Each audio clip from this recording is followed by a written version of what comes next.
and you are in for a great treat, and I would like to introduce Cary, good friends of mine, and a privilege and an honor to introduce him for the reason that not only he has a wealth of knowledge, let's talk about knowledge-wise, over, what, 40 years in, is that fair to say? Yeah, that's about right. Yeah, 40 years of studying, researching, interviewing prominent people in health and nutrition area.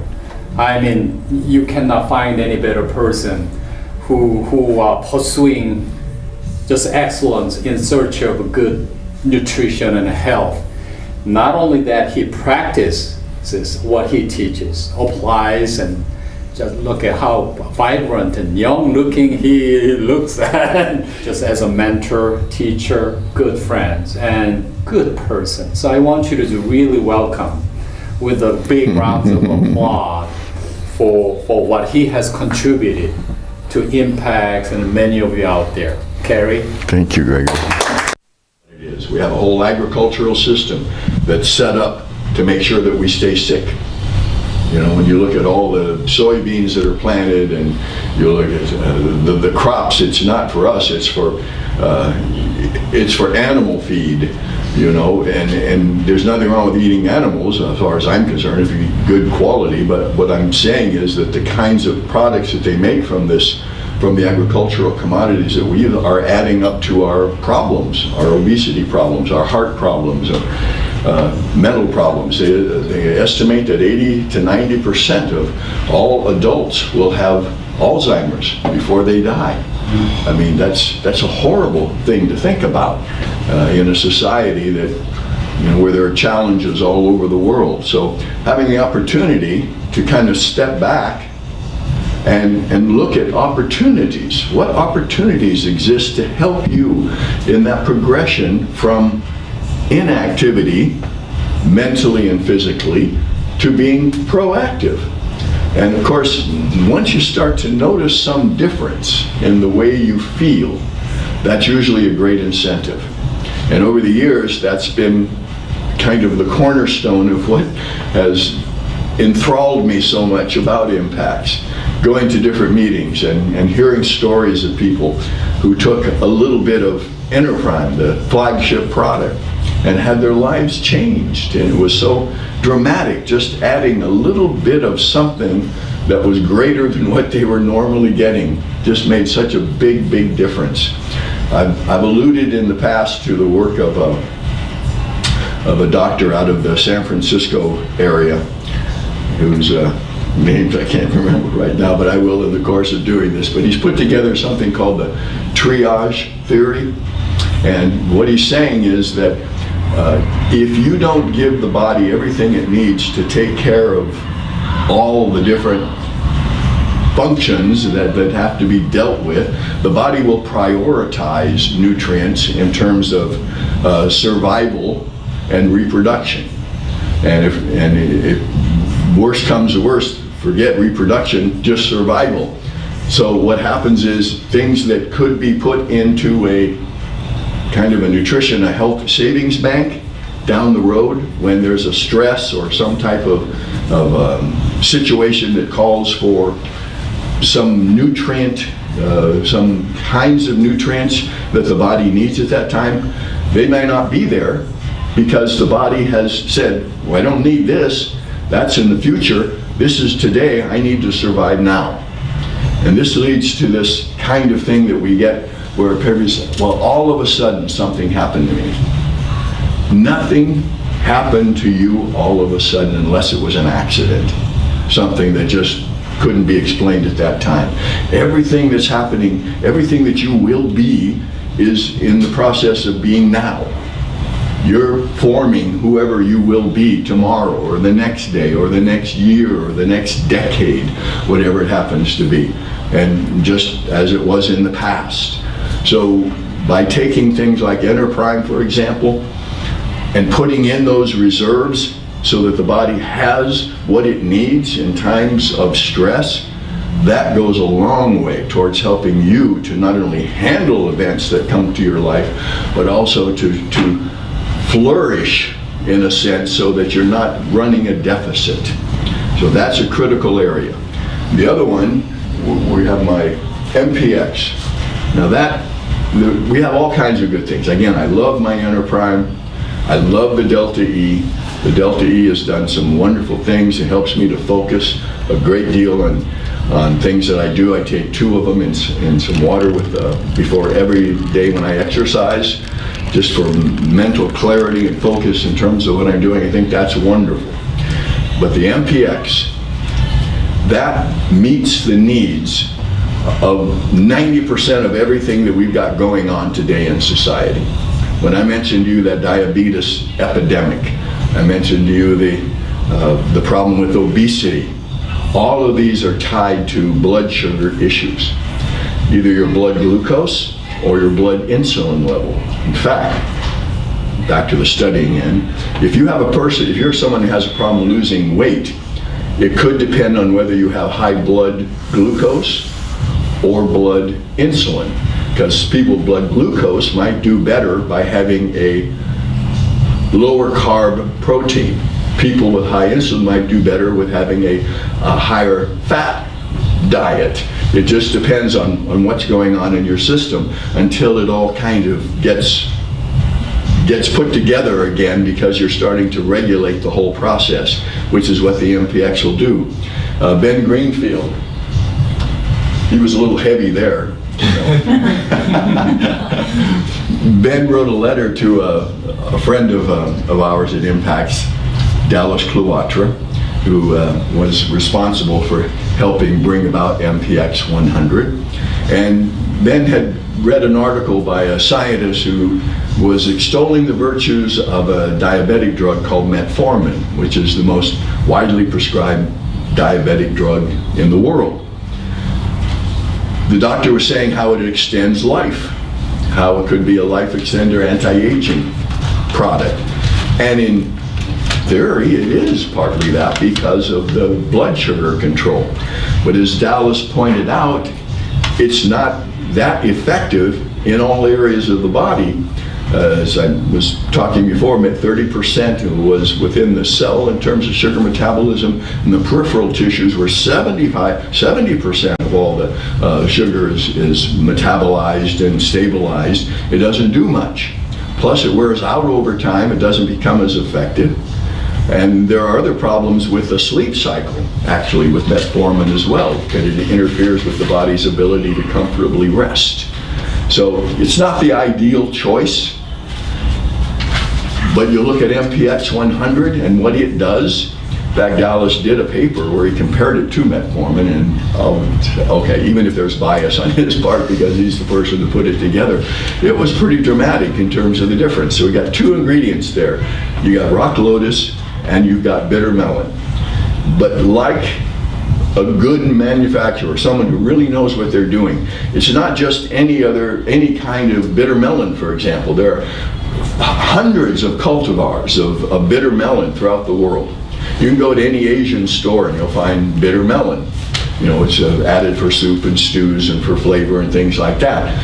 But the efficiency of that bitter melon is nothing compared to the variety that they use for MPX 100. It comes from India. It's a wild-crafted bitter melon. It's very tiny compared to the size of the commercial bitter melon that you'd find in a store.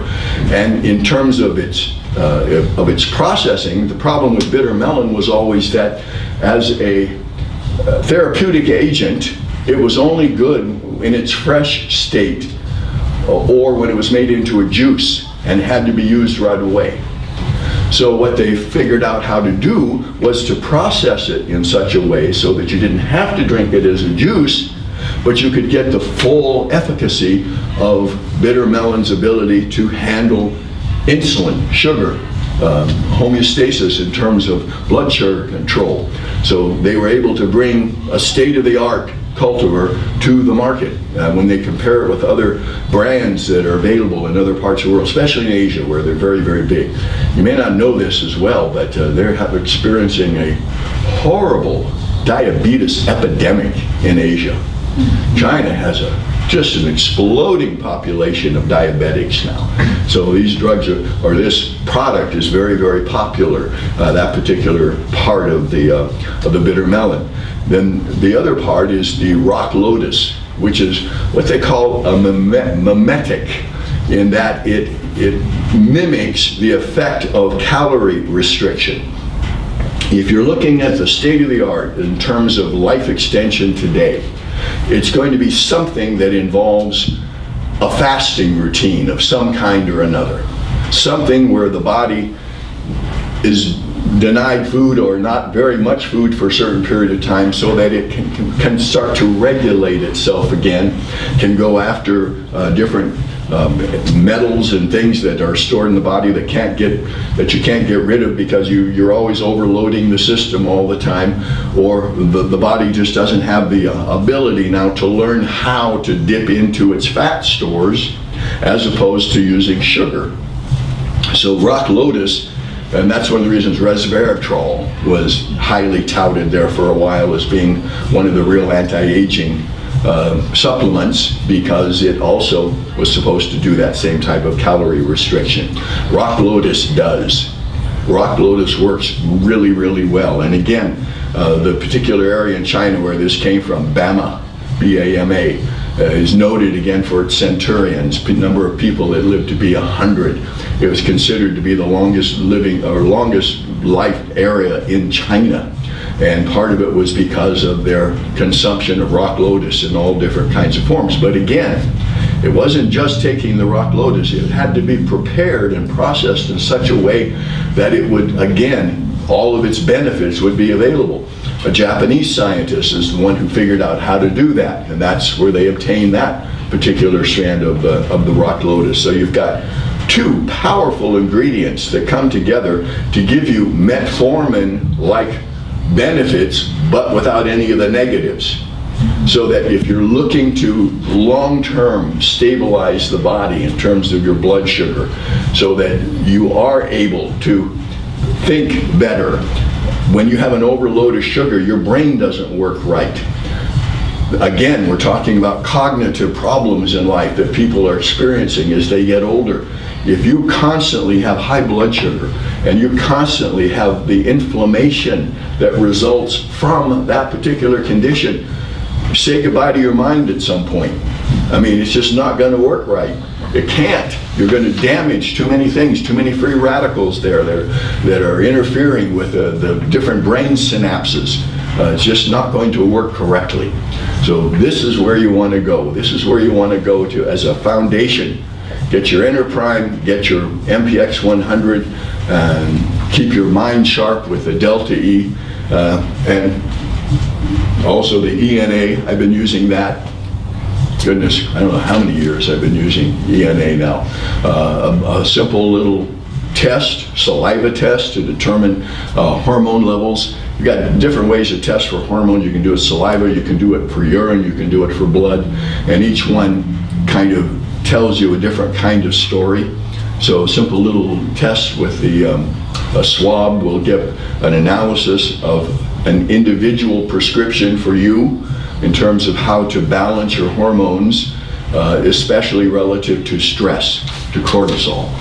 We do know that cortisol, for example, is implicated in weight gain. Too much cortisol, the body then will not burn fat preferentially. It's kind of holding on to that because it's afraid that something emergency is going to happen and it's not going to give it up. So too much cortisol, too much stress will cause those kinds of problems. So the ENA will help balance that whole thing out. Now, I also realize, again, not all of us can do the kind of exercise that we would like to do, but I've got to tell you truthfully, and I can't sugarcoat this at all, if you don't do something physically, especially something that taxes your muscles, your quality of life will never be what you want it to be. It can't. As you get older, you have a process in the body called muscle protein synthesis.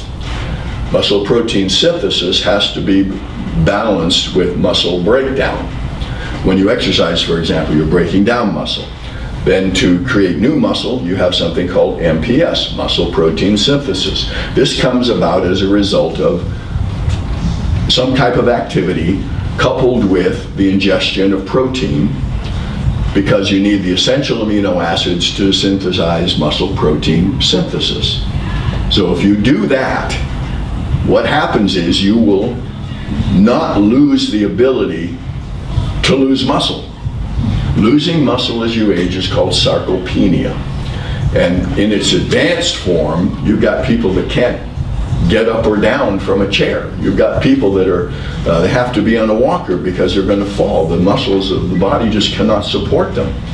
That gets worse as you get older, if that takes place. And the problem here too is that your ability to use protein to generate the essential amino acids deteriorates with age. So interesting phenomena is as you get older, you actually need more protein than when you were younger to get the same effect, because your body doesn't synthesize it as well. You don't process it the way you need to. NASA, excuse me, NASA has a problem with long-term space flight, in that because there's no gravity, the astronauts lose muscle. There's nothing, there's no force that's put against the muscle to make the body respond by keeping that muscle or generating new muscle. The way they test for that particular kind of situation when they're not in space, bed rest. You go to bed, the older you are and the longer you stay in bed, the less muscle you have. And you will accelerate the loss of muscle dramatically. So the real danger is, again, as you get older, if you have to go to bed because of an illness or an injury or something like that, the chances of really being able to get up again become they aren't as good as they were before. So that's a critical area, and that's where they're learning about the essential amino acids and how to keep muscle protein synthesis going. So my suggestion to you is find some kind of an exercise program that you like, that involves, in whatever way you can get to it initially, some type of resistance. Something where you're like that fellow walking around carrying kettlebells. I do that too. Something that causes you, and I know you've heard the thing, no pain, no gain. Well, that is true. No strain, no gain. You can't just sit there with like a half-pound weight and do it 40,000 times and think you're going to get any benefit. That's not going to happen. But just something that logically you can start to do that will help you to maintain that muscle mass will be so much benefit to you as you age, that it'll make the quality of life more important to you than ever. The other factor that they've discovered, and this was, again, a really interesting research paper, the anti-aging effects of what's called interval training.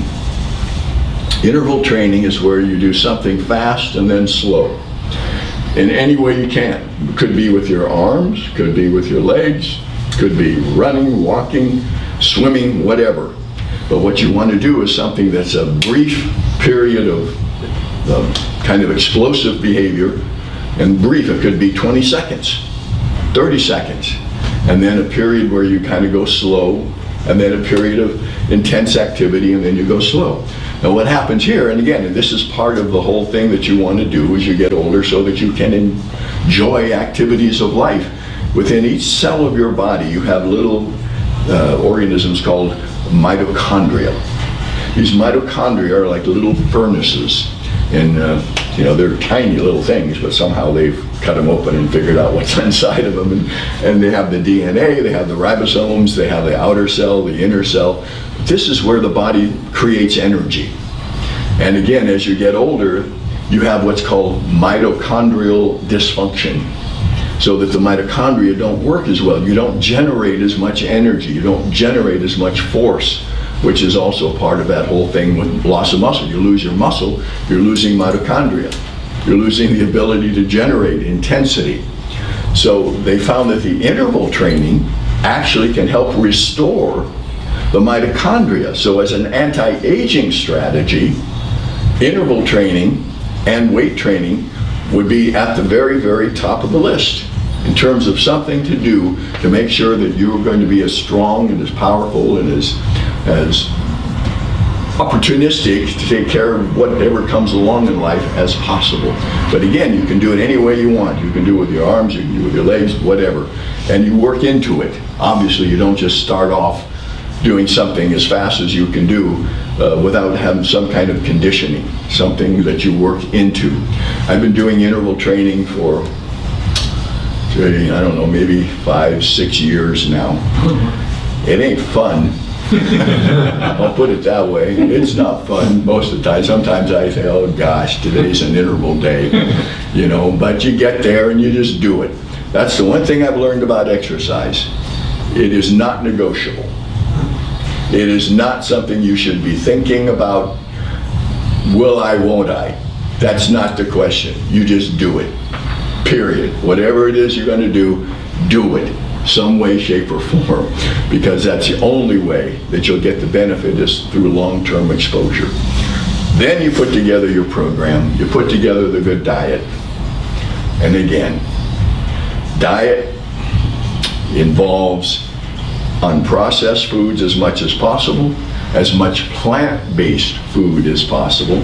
I'm not a vegetarian, but you still want to eat a considerable amount of your food as plants. They have the least interference in terms of the kind of contamination cycle, especially with pesticides. Animal products, you're going to be getting a lot of stuff that's stored because of the food chain. They're eating stuff that then eats something else that finally gets up there. Whereas the plants, they're pretty clean in that regard. And you're having all the different kinds of things like you find in Enterprime. You're having all the phytochemicals, plant chemicals, which are more numerous than any of the vitamins or the minerals that you can think of. You just can't even duplicate everything you can get from a plant-based diet, especially one that's built around color. So if you look for those foods that have the most deep hues to them, those are the ones that give you the most nutrition. You know that the carrots, when they were first grown, they weren't orange, they were purple. And sometimes even at the farmer's market, you can still find purple carrots. Purple is much better. The blueberries, the blackberries, that deep color, those are what they call pro-anthocyanins or anthocyanidins, and they have extreme antioxidant properties. Very, very powerful substances. So anything that has color, vibrant color, the deeper the color. If you take like a romaine lettuce, it's deep green. You take head lettuce, the only part about head lettuce that was any good, they took off and they fed it to animals, because the rest of it's pale and washed out, and there's a little, if anything, in there other than a nice crunch, you know, to the whole thing. So it's the color that really manifests itself. And then within the sphere of carbohydrates, there are a lot of folks that are really carb phobic these days, and they just see carbohydrates as being the enemy of the world. That's not necessarily the case if it's a whole, unprocessed carbohydrate. If we're talking about whole grains, we're talking about tubers, we're talking about beans, legumes, those are superior forms of carbohydrate, mainly because they also come with a good supply of fiber. Fiber is the key. Why? Because everything that's going on in your body right now is a result, good or bad, of what's in your gut. The microbiome. This is where all the research is. Every day you can find a new paper on the microbiome, the good bacteria in the body, and the approaches that they're taking now to augment that. Our ancestors got it in the past from eating, well, either dirt, and I know this sounds kind of crazy, but a lot of the allergies today are the results of us being too clean. And they found that kids that don't get exposed to dirt, to germs, any kind of animal dander, have more allergies. And we have an explosion of allergies today because we don't get dirty. We don't get the body out there. We want antiseptic soaps. We want to keep the kids away from anything that's not good. I heard a fellow a doctor on National Public Radio. It was the most fascinating story about how germs help us to be healthy. And he was saying that rule, what's the thing with if food drops on the floor, pick it up within a certain period of time. He said, forget it. Pick it up whenever you want. Talked about babies who had their pacifiers fall out. He says, should you wash them? He said, no, the mother should lick it and then give it back to the kid. And when that happens, the child's immune system is stronger. It was fascinating. Well, again, that was one way that microbiome was improved. The other way, I don't have a mother with a pacifier around anymore, but another way is with fermented foods. Make sure that you get some fermented foods in your program, just like our ancestors did, because when you didn't have refrigeration, when you didn't have food preservation, that was the only way to keep something going. That's why, a couple of reasons why, for instance, wine was important. One was the water made you sick, and number two, how else do you preserve grape juice? You can't. You make it into wine, it'll last a long time. You culture something, and then the bacteria changes that sugar into beneficial acids and probiotics that can feed your body. So I make sure that at least once or twice a day I'm eating some kind of fermented foods, and there's all kinds of them out today. Big market. Go to the health food store, Trader Joe's, any of them, whether it's pickles or sauerkraut or kimchi or whatever it happens to be. This is good stuff. This is where you're putting in the good bacteria in your body, and or you can buy the probiotic supplements, which are also wonderful. But again, there's like 800 strains of bacteria in your gut. So the idea that you're going to find the one that will be good for you is not that great, even though it might be very, very good for you. I mean, they're doing crazy things like giving, well, we haven't eaten yet, but giving stool samples to people, not just you take the bacteria from a healthy person, put it into a sick person, the sick person gets better. It's that important. You'll find that living together with your whoever, your bacteria starts to balance out the same, It's a pretty crazy thing. But bacteria is the key, and good food and fiber. Fiber is what feeds it. You have probiotics and prebiotics. Prebiotics are the food for the probiotics. So that's why, again, when you're talking about usable carbohydrates, if you look at a can of beans, for example, say you got cooked pinto beans, and you look at a half a cup and it says it's 17 grams of carbohydrate, but it might have 6-7 grams of fiber. You subtract the fiber from the net carb, from the total carb, and that gives you net carbs. So that's going to be much lower, so you can take actually more carbohydrate with the more fiber that you take in without having the problems of excess sugar consumption or insulin regulation, whatever it happens to be.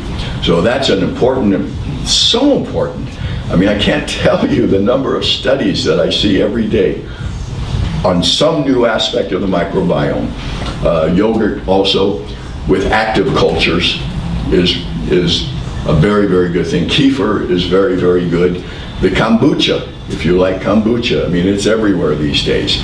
I used to grow that, make my own, but I couldn't stand it. It makes this like a big mushroom thing.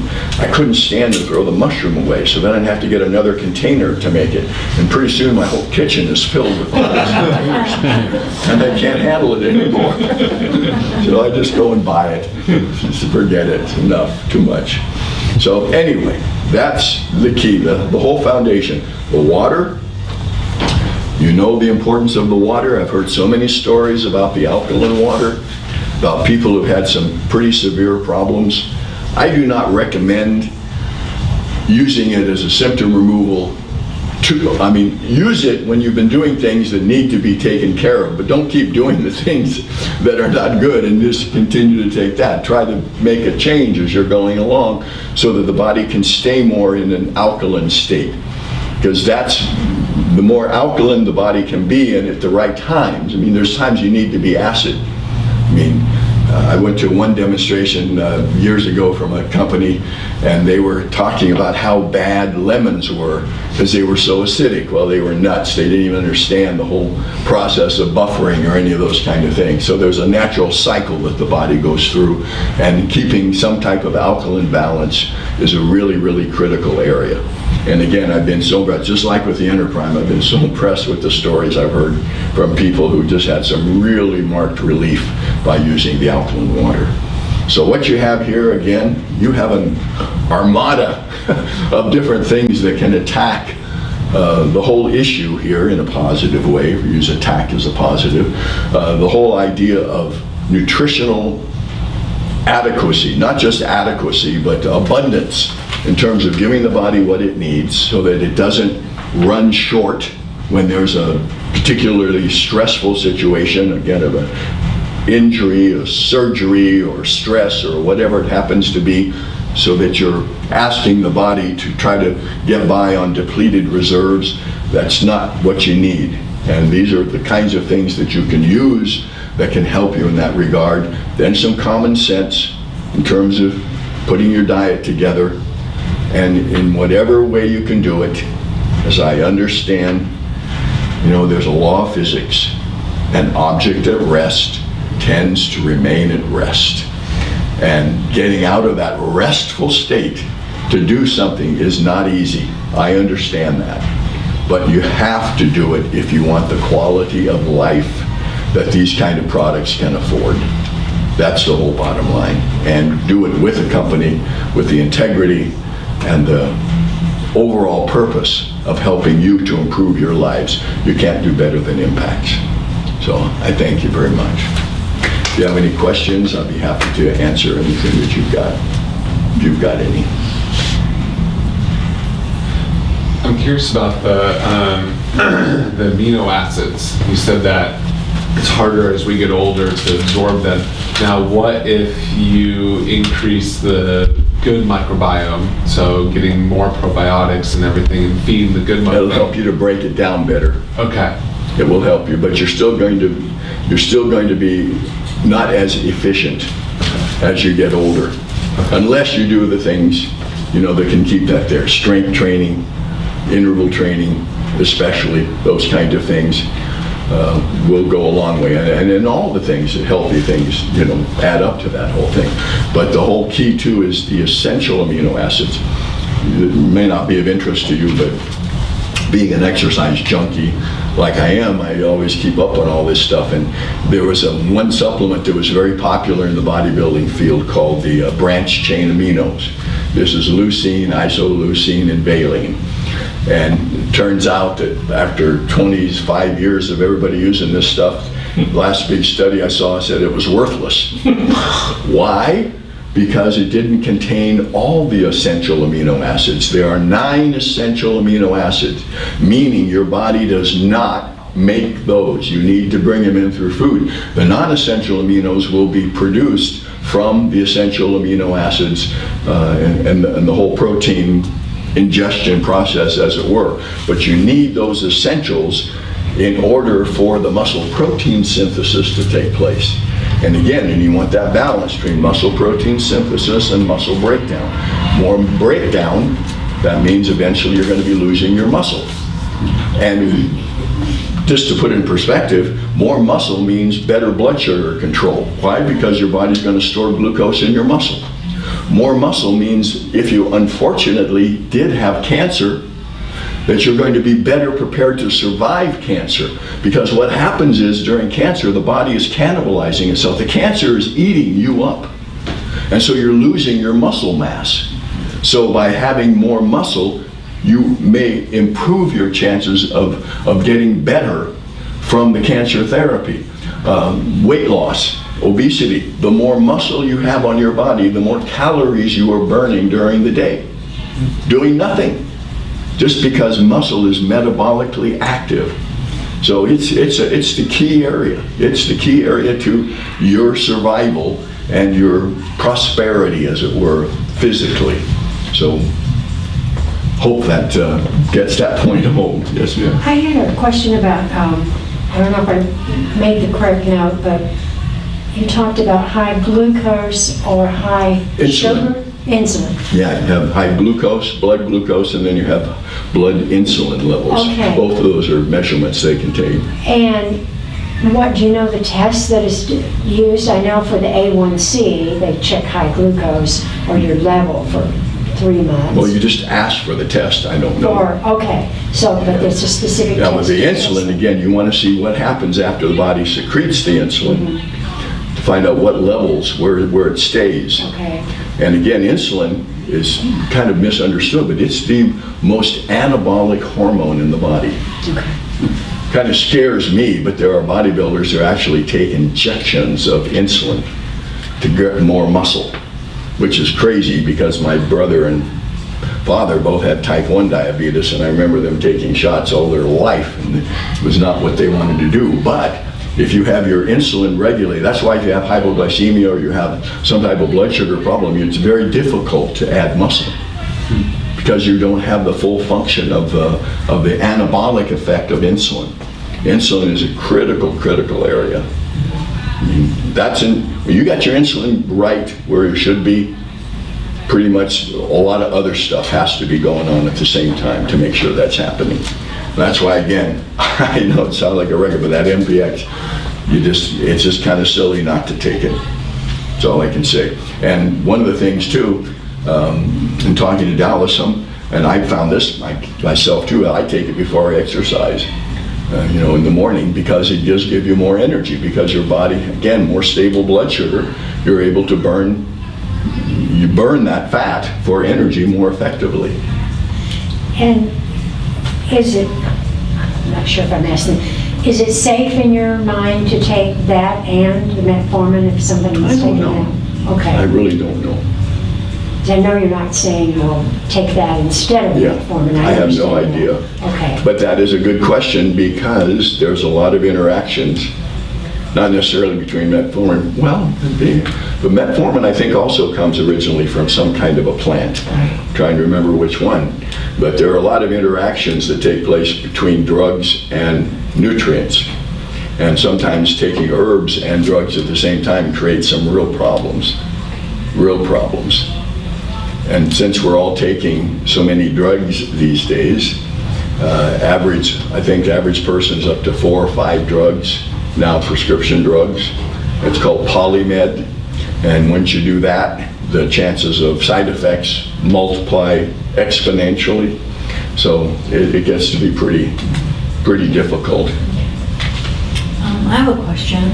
I have diabetes, heart disease. I had a heart attack. I have a 5-year-old grandson that has neurofibromatosis and other things. Has what? Neurofibromatosis, turns over the nerves. And then I have a 25-year-old disabled daughter who has a rare blood disorder. We don't even know what it is. We've just been treating it for 25 years, but she can barely do anything. Does this stuff help all 3 of us, do you think, in different ways? Anything that improves the nutritional status of the body certainly is going to have an effect on something. With your grandson, you said? Mm-hmm. Yeah, with the nerves, he's probably already experiencing some kind of blood sugar issues with the inflammation that's going on there. Because again, retinopathy, diabetic problems with circulation and nerves are part of the whole story. So whatever the little guy's already eating needs to change.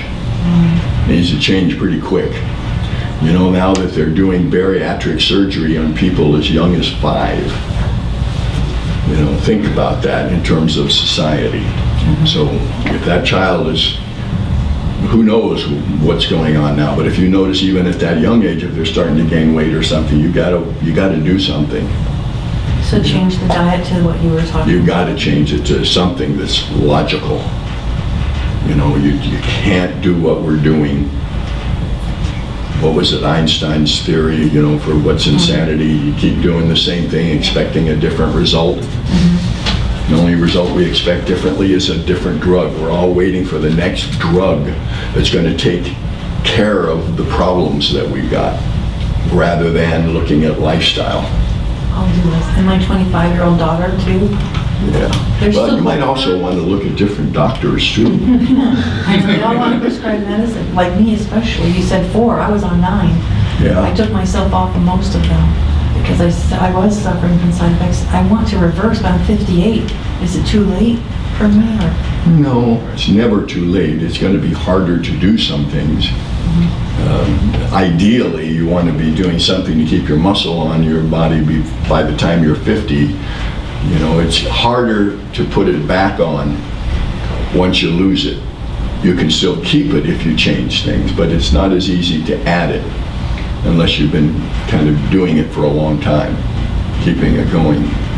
But I would say even things like traditional Chinese medicine, if you got a nerve condition like that, I'd look at acupuncture. You know, just all I'm saying is that there are several different healing modalities. There's not just one. It's not just allopathic medicine. So sometimes you have to go outside your comfort zone to look at other possibilities. That's what brought me here, I think. I've been praying for a long time because Wonderful. they're in pain. You know, Yeah. Their illnesses cause pain. It's hard. Yeah, yeah. Well, it's no fun not feeling good. You know, I don't like to be a wussy, but every once in a while when I don't feel good, I know it doesn't feel good.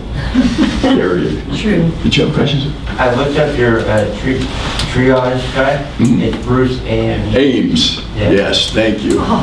Yeah, he's in Oakland at, I think, the Children's Hospital or something like that. But Bruce Ames has been responsible, his lab has been responsible for some of the real breakthroughs in nutritional therapy.